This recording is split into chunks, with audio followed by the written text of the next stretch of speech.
இதுவரை நிற்பதும் இனிமேல் நிலைப்பதும் எல்லாமே உங்க கிருபைதான்.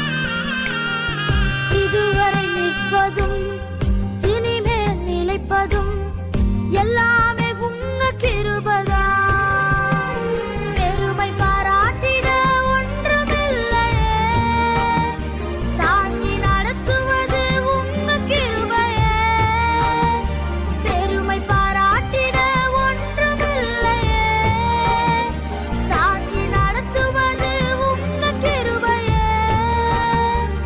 நன்றி சொல்லி துதிப்பாடி மனதார தொழுகிறோம். நீங்க இல்லாம வாழ முடியாதையா, உங்க கிருபை இல்லாம வாழ தெரியாதையா.